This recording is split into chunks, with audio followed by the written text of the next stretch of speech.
guys and welcome to my channel. It's Stacey here. It has been a while since I last done a video, so I have lots to catch you guys up on. First I want to apologise for not making a video in so long. I've moved house 3 times and a lot has happened in the last 6 months, so I just haven't had the time to do a video or to update you guys. I have been doing posts on Instagram, but still I have not done a video in a long time. So I thought it was about time for me to update you guys on how Cass done with his helmet therapy. I have got a video, which I'll put up in a minute, of Castiel's final helmet therapy appointment. So you can see what happens when they do the final measurements, they do a 3D scan. But yeah, I'll show you that in a second. First, I want to go through how Cass dealt with helmet therapy and kind of the end, what happened towards the end of his helmet therapy. So, for those of you who haven't seen any of my other videos, please go back and watch them now. I'll put a link to my other videos in the description bar below, just so you guys can catch up on kind of what happened and all his other results. But I will do a brief recap now to get everyone up to date. So Cass started his helmet therapy on the 8th of August 2018. He was 5.5 months old. I think it might be almost 6 months actually. But anyway, that was when his first scan was dated on the 2nd of the 8th, 2018. So I noticed that Cass had a bit of a flat head, so I wanted to get him seen by a specialist. So we went up to Bristol because it was the only one that was closest to us, and they did some measurements. So his Brachiocephaly, which is the flattening of the back of the head, that was 95%, which to put it into perspective for you guys, so basically I think 75% is normal, and then it kind of goes up. The higher the percentage, the worse the case is. So Cass was 95%, and his Plagiocephaly, which was the slanting of the head. As you can see, his head was very slanted on the right side, and that measured at 8 millimeters. And again, the higher the number, the worse the condition is. Yeah, we went there and he measured his head, and we decided on the spot that was what we wanted to do. We wanted him to go ahead with helmet therapy. So he took a 3D scan of his head there and then, and a week later we went back up to Bristol and had his helmet fitted.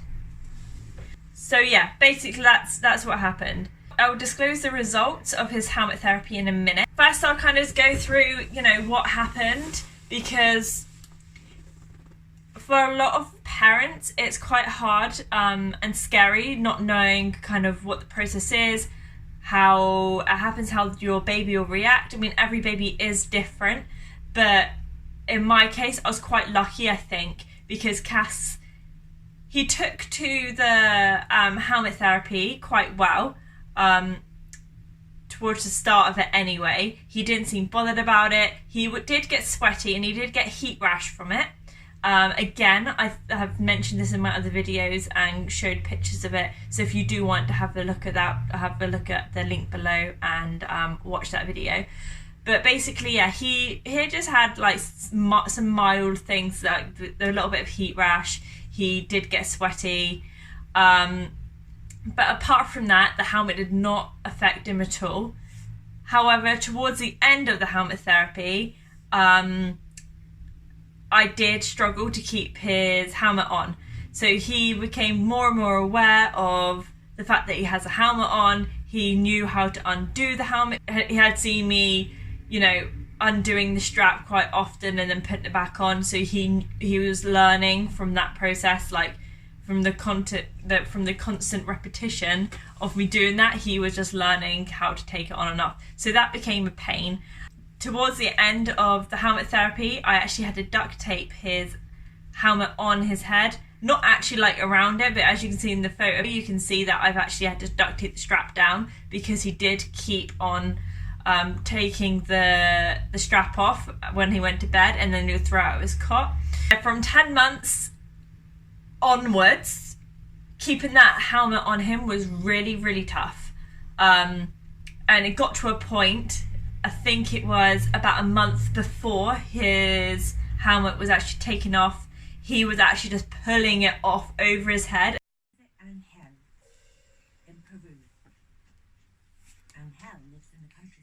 As you can see in the video, he literally gets his helmet and then just pulls it off from over his head. And yeah, we had we couldn't do anything from then on. We kind of just had to keep putting it back on his head and hoping that he would keep it on. But yeah, we really struggled with that. Another thing I really struggled with was actually when we would go to his helmet appointments and his brachiocephaly wasn't improving. It got to about, I think he was, let's have a think. So I think when he got to about 9 months old, I think when he got to about, I think he was about 10 months old actually when his head stopped improving. I can't remember exactly, but I'm pretty sure it was around the 10-month mark. His growth has started to slow down a bit because he's coming up to a year and whatever, and he just wasn't growing quite as much and quite as fast as he was at the start of it. So his results were slowing down, and that was probably the toughest part, was because we had to drive almost 4 hours to get to Bristol every time. So we would get up really early and then we'd get there and we would basically be told there's no improvements, we just have to keep putting it back on and try it again. So we did that for 24 weeks, I think it was 24 weeks of no improvement when we actually decided to stop helmet therapy. And it was mainly because he was a year old and he hadn't been improving for so long.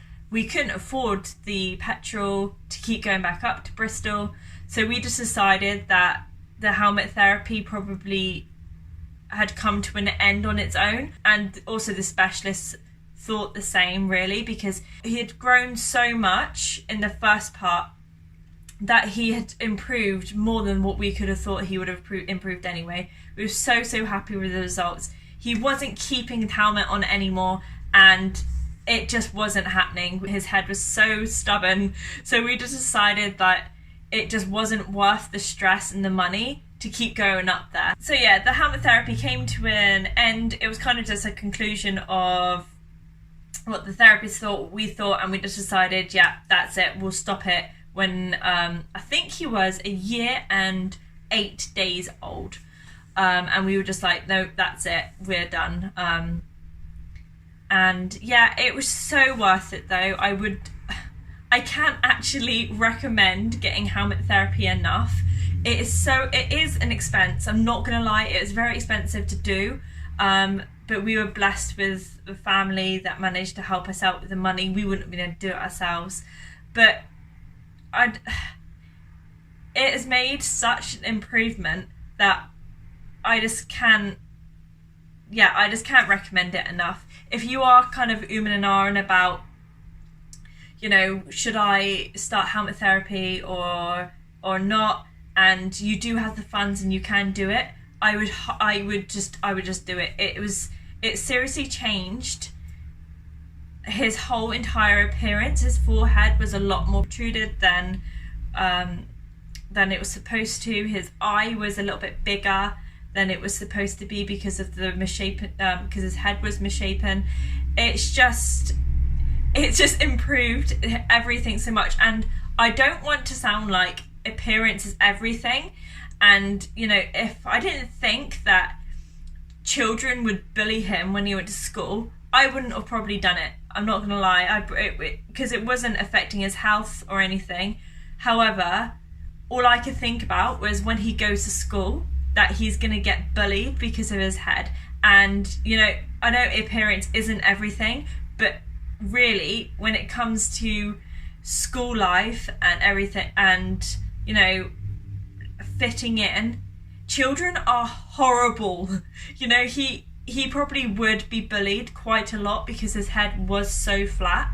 So yeah, I mean, for me, it's kind of a no-brainer. If I was to have another baby and, you know, they had a flat head, there's no chance I would not go for helmet therapy again, because it worked so well. What I'm going to do now is I'm going to play some footage of the previous helmet therapy appointments that I had missed. I did record them all, I just never made the video to go with it. So I thought what I'll do is I'll put them all together, and then I'll end it with the final helmet therapy appointment, and also then I will go through with you his results. Our week 7 update. So I originally wasn't going to do a video today because I've had a really long week. However, I thought, well, we've done so many videos this far, then why not do week 7? Hence why I have no makeup on today, because it's a bit of a last minute video. I thought I'd squeeze it in whilst Cass is taking his last nap of the day. So yeah, I'll be putting some before and after photos up for you guys in a second. But I thought it would be good to go through things that's happened this week. So Cass is teething, so he has been really teasy most of the week, really clingy. I think he's got to that stage now as well when he just wants his mum. I took him to his grand's house the other day and he apparently cried as soon as I left the room. So I think he's just getting to that point now, that and with his teeth he's just not being very happy. But it hasn't been anything to do with his helmet, I don't think. He doesn't seem uncomfortable with it. He seems generally just like as if it was a normal day. He does not seem bothered by the helmet whatsoever. And there's been no redness or sores or anything that has come up on his head, which I'm really amazed by, because I thought that one thing that he would get would at least be a lot of redness on his head, but he hasn't even had that, no sores or anything. His head is looking so well, as you can see now. I'm just putting some photos up. His head is just making so much progress. I really hope we don't have to keep going up to Bristol every 2 weeks. But I'm guessing because he's making such fast progress that they need to go and see him every 2 weeks. But hopefully there's only a couple of weeks left anyway with the helmet therapy. We have got an appointment next Thursday and I will keep you updated with that. Cass!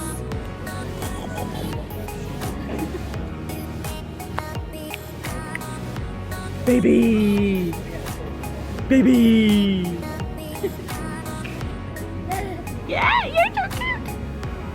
Yeah!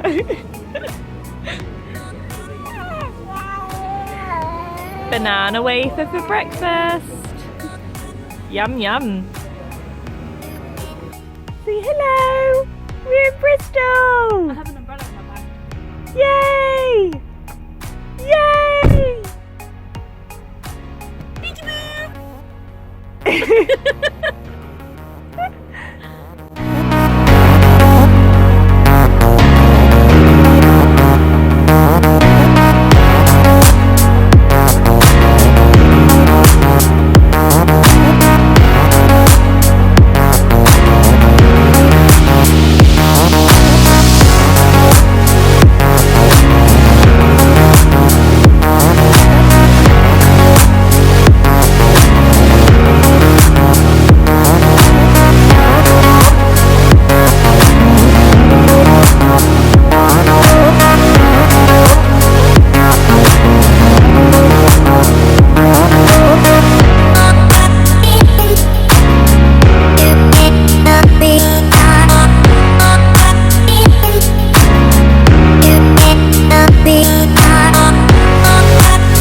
I have to talk really quietly because my sister is asleep in the other room. It's I woke up at 4:30, we're leaving at 6, but I have lots of stuff I need to get ready for Cass. I don't think this trip is going to be too good, I'm not going to lie. He didn't wear the helmet for the last week and a couple of days, I think, because the helmet was too tight. So we had, so I got in contact with the specialist and he said to just remove it completely for the time being until we go up there for our appointment. And I am almost 100% sure his head has been reversing in his progress. I think that it is become a lot flatter again. I think the brachycephaly is actually, is worsening again, and also I'm pretty sure the plagiocephaly is too. I've been trying to move his head when he's sleeping, but he is very fidgety and he will just move his head straight back. So it hasn't been really successful of repositioning exercises at night. We're doing our best, but there's nothing else we can really do. Yeah, we're leaving at 6, should get there for around 9:30ish, I think, and our appointment's at 10:30, but it means we can have a bit of a break before the appointment. We try to extend the trip as long as we can because Cass will get really fussy if we were to just go to the appointment and then go straight back, and then he just won't sleep and he will just cry the whole time. So our aim is to go up there and have as much time up there as we can without making it too late before we get back, because remember, it's 3.5 hour to 4 hour journey, and then we do that again on the way back. So it's just, yeah. Also, Cass had been getting red sores on his head as well, and I do want to talk to the specialist about that because they looked more like rubs on his forehead and it looked quite painful. So we will be talking to him about that, and I will update you when we get back.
Okay, so you've seen the helmet therapy appointment and what happened. It's all actually a really interesting process on how they actually, do the 3D scan. We actually got the scan photos sent to us in the post and with a digital copy. So here it is, the final result. So Cass started, let me have a look at this. So yeah, Cass started with his brachiocephaly being 95% and his plagiocephaly being 8%. Or 8 millimeters, and his end results, which was his age was 1 year and 8 days, so it was about 6 months of helmet therapy.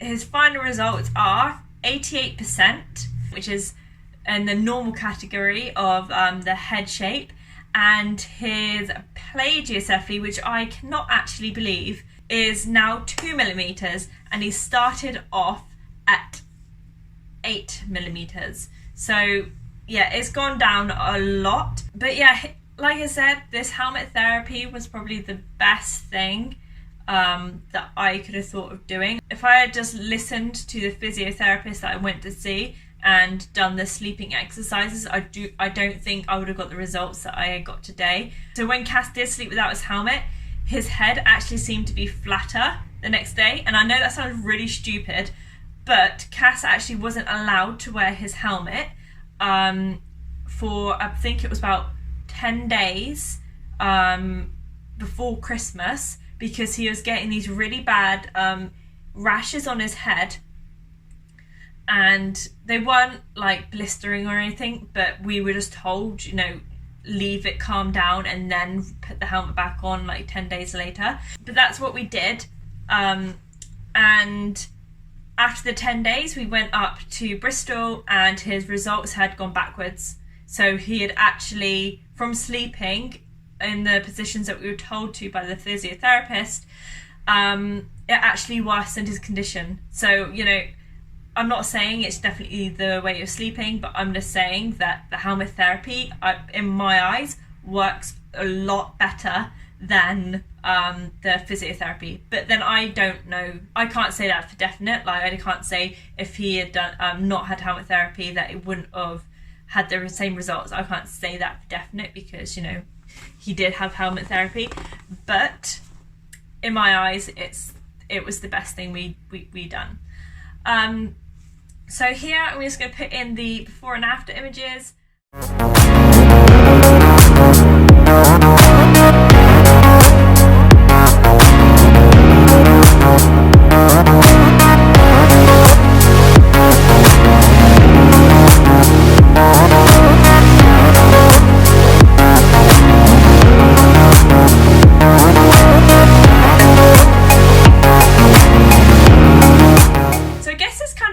The whole helmet therapy thing. I didn't think it would be you know, almost 3 months after the actual helmet therapy had ended, but it's just the way it had happened. However, in the next couple of weeks I am planning on doing quite a few videos on my tips and tricks, and also things to look out for with helmet therapy, like the rashes and the sweatiness and all that kind of stuff, and how I kind of dealt with it, and just a few things that help you resolve whatever's happening with your child.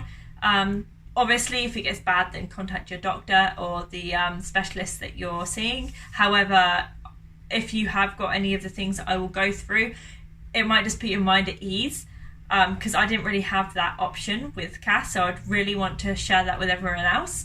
But yeah, if you have any questions for me, please leave me a comment below, or just send me a message. Also follow us on Instagram. My Instagram is staceyshannanjeffery.